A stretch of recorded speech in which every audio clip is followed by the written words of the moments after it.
aləmə. Demək ki, anadan gözəl doğuldum, bütün varlığımla səninki oldum. Demək ki, anadan gözəl doğuldum, bütün varlığımla səninki oldum.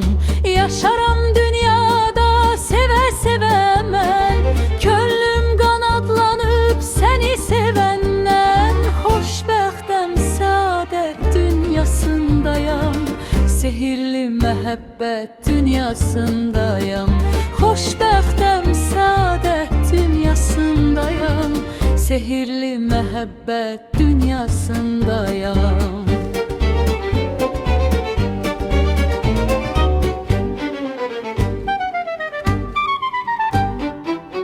Həmişə yaşasın, qəlbimdə qalsın, dönməsin qoy el-ələ, küləyə sevgi. İnsan sevgilə qalxsın, ucalsın, gözəllik gətirir ürəyə sevgi. İnsan sevgilə qalxsın, ucalsın, gözəllik gətirir ürəyə sevgi. Elə bil ki, ömrüm bahardı, yazdı, sevəndə gözümdən nurlanır aləm. Bəlkə də heç belə gözəl olmazdım, mən sənin sevginlə gözəlləşirəm.